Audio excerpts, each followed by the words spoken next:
میں 1984 کے اندر نا جی F10 مرکز کے اندر ٹائر پنچر کا کام کرتا تھا۔ میری زندگی میں کبھی یہ خواب بھی شاید نہ آیا ہو کہ میں ایکٹر بن جاؤں گا یا میں شوبز میں چلا جاؤں گا، یا میں نے کبھی زندگی میں سوچا ہو یا میں نے کبھی کوشش بھی کی ہو، ایسا ہرگز نہیں ہے۔ میں صبح جب دکان کھولتا تھا تو میں صبح تلاوت لگاتا، اور ٹھیک تھوڑی دیر کے بعد عابدہ پروین صاحبہ جو تھیں وہ مجھے بڑی اچھی لگتی تھیں تو میں ان کی قوالی لگا دیتا۔ ایک دن میرے ساتھ یہ ہوا کہ بالکل دکان کے سامنے آ کر عابدہ پروین صاحبہ کی گاڑی کھڑی ہو گئی۔ پجارو اس وقت پاکستان کی فیمس ترین گاڑی تھی، وہ کریم کلر کی گاڑی تھی اور چمک رہی تھی، اتنی صاف تھی وہ۔ میرے ساتھ ایک بلڈنگ بن رہی تھی، اس میں سے بڑی مٹی اڑ رہی تھی۔ اب میں فین ان کا، تو انہوں نے مجھے آ کے کہا کہ میرے بچے ٹائر چینج کر دو گے؟ پہلے تو میں کافی دیر ان کو دیکھتا رہا، جواب ہی نہ دے پایا۔ میں نے کہا کیوں نہیں آپی جی، آپ تشریف لائیں۔ میں نے ان کو نا جی ایک پراپرٹی ڈیلر کی دکان پہ بٹھایا، اور وہ پراپرٹی ڈیلر سیکنڈ فلور پہ رہتے تھے۔ میں ان کے وہاں سے جا کے ایک ڈبل بیڈ کی چادر کھینچ کے لایا، اور میں نے پوری گاڑی کو کور کر دیا کہ مٹی شٹی نہ پڑے، بہت اچھی طرح چمک رہی ہے۔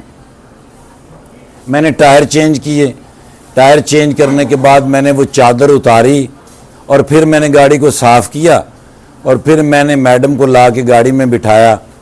مجھے انہوں نے پیسے دیے میری مزدوری کے، 50 روپے انہوں نے مجھے زائد بھی دیا، اور وہ تھوڑی سی آگے گئیں، پھر واپس آئیں تو مجھ سے پوچھنے لگی کیا نام ہے تمہارا؟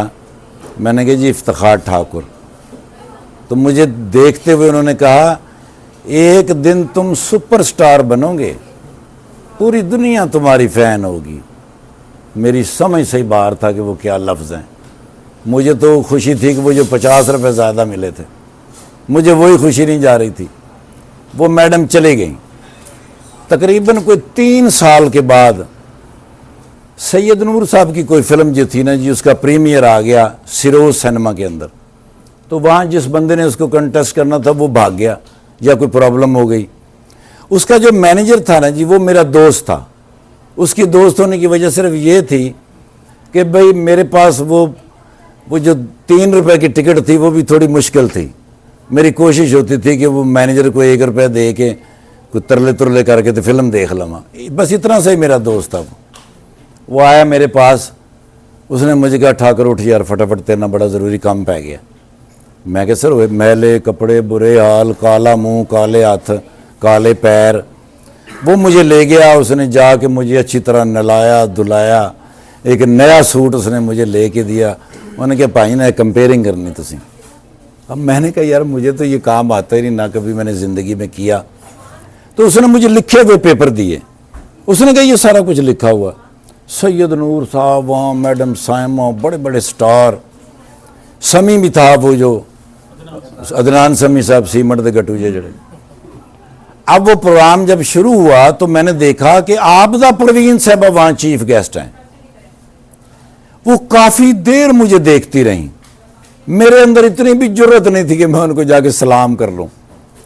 تو مجھے انہوں نے بلایا، مجھے کہنے کہ آپ نے میرے ساتھ پہلے بھی کوئی پروگرام کیا ہے؟ میں نے کہا نہیں میڈم۔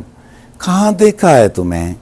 میں کہا آپ ہی وہ آپ کے ٹائر چینج کیے تھے F10 مرکز۔ ہاں تو اب شو بزنس میں آ گئے ہو؟ میں نے کہا نہیں آپ ہی پہلے پروگرام۔ پھر مجھے قریب بلایا، بلا کے میرے سر پہ ہاتھ رکھا۔ 3 سال کے بعد بھی وہی لائن انہوں نے ریپیٹ کی، کہنے کہ ایک دن تم بڑے سٹار بنو گے۔ اس کے بعد سہیل احمد صاحب، وسیم عباس صاحب، محمد زبیر صاحب جب اسلام آباد میں ڈرامہ کرنے آتے تو میرے قریب ہی گیسٹ ہاؤس تھا جہاں وہ آ کے ٹھہرتے تھے۔ اسلام آباد تو 8 بجے بند ہو جاتا تھا، سن گڑن بڑن نیرے، کوئی نہ بندہ نہ بندے دی ذات۔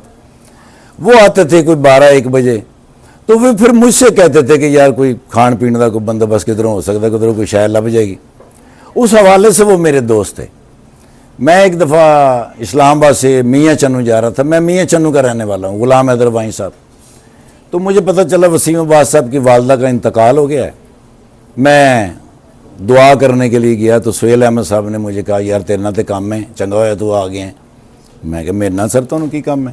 ਕਹਿੰਦੇ ਨੇ ਗੱਡੀ 'ਚ ਬੈਠੋ। ਉਹ ਮੈਨੂੰ ਲੈ ਆਏ ਮਹਿਫਲ ਥੀਏਟਰ। ਆ ਕੇ ਇਹਨਾਂ ਨੇ ਜੀ ਉੱਥੇ ਖੜੇ ਸਨ ਖਾਲਦ ਬਾਸ ਡਾਰ ਸਾਹਿਬ ਤੇ ਮਸਤਾਨਾ ਸਾਹਿਬ। ਉਹਨਾਂ ਨੇ ਸੁਹੇਲ ਸਾਹਿਬ ਨੂੰ ਪੁੱਛਿਆ, ਖਾਲਦ ਬਾਸ ਡਾਰ ਸਾਹਿਬ ਨੇ, ਉਹਨੇ ਕਿਹਾ ਇਹ ਕਿਹਨੂੰ ਫੜ ਲਿਆ? ਉਹਨੇ ਕਿਹਾ ਉਹ ਨਵਾਬ ਦਾ ਰੋਲ ਨਹੀਂ, ਉਹਦੇ ਵਾਸਤੇ। ਕਹਿੰਦਾ ਓਏ ਉਹ ਤੇ ਉਰਦੂ ਰੋਲ ਹੈ ਤੇ ਮੂੰਹ ਇਹਦਾ ਕੰਡਕਟਰਾਂ ਵਰਗਾ। ਉਹਨਾਂ ਨੇ ਕਿਹਾ ਯਾਰ ਪੜ੍ਹਾ ਕੇ ਦੇਖ ਲਾਂਗੇ, ਜੇ ਸਹੀ ਕੀਤਾ ਤੇ ਠੀਕ ਹੈ। ਕਹਿੰਦਾ ਚੱਲ ਪੜ੍ਹਾ ਕੇ ਵੇਖ ਲੈ, ਜੇ ਵਧੀਆ ਹੋਇਆ ਤੇ ਠੀਕ ਹੈ।